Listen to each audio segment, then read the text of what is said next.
جی السلام علیکم. ایک دم جو نظر آیا اس پر تھوڑا دیکھتے ہیں, ساتھ رہیے گا.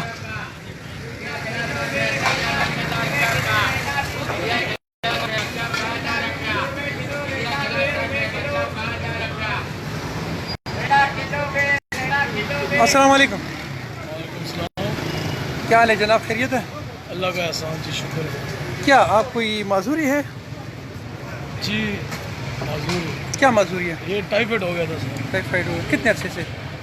تقریباً 8 سال کی عمر. اچھا, تو یہ کیا ہو رہا ہے ساتھ؟ یہ دوائی ہوتی ہے ہمارے پاس سر. کس چیز کی دوائیاں بیچتے ہیں؟ چوہوں وغیرہ کی سر یہی ہوگی, اور اچھا. کافی ساری دوائی ہوتی ہے, کیڑوں مکوڑوں کی. کیڑوں مکوڑوں کی؟ جی چوہوں کی, کیڑوں مکوڑوں کی. اچھا, تو یہ کتنے عرصے سے کر رہے ہو؟ یہ تقریباً سر 20 سال ہو گئے. اچھا, تو کتنے پیسے کما لیتے ہو دن میں؟ بس اللہ کا احسان ہے جی سر, الحمدللہ. اللہ پاک اوقات سے زیادہ دیتا ہے. اچھا, اس کی ذات کا لاکھ لاکھ شکر ہے. اچھا, تو آپ اٹک کے رہنے والے ہو؟ جی اٹک کے. جی کہاں رہتے ہو؟ یہ شہر میں ہی رہتے ہیں سر, بھولا بابے کی گلی میں. اچھا اچھا, تو لوگ کچھ کام چیزیں لیتے ہیں آپ سے یا بس آپ ویسے ہی دن کو آ جاتے ہو؟ جی اللہ کا شکر ہے, بڑے دور سے لوگ آتے ہیں اچھا میرے پاس. صحیح ہے, کیونکہ 20 سال ہو گئے مجھے یہاں پر کام کر رہا ہوں. اچھا اچھا اچھا, الحمدللہ. اچھا تو شادی شدہ ہیں آپ؟ بچے بھی ہیں آپ کے؟ جی نہیں, شادی نہیں کی. شادی نہیں کی. اچھا ٹھیک ہے. آپ نے نام کیا بتایا؟ غلام یاسین. تو غلام یاسین ہمارا ایک بیٹا ہے, اور اس نے اپنے لیے خاص قسم کی سائیکل بنائی ہوئی ہے.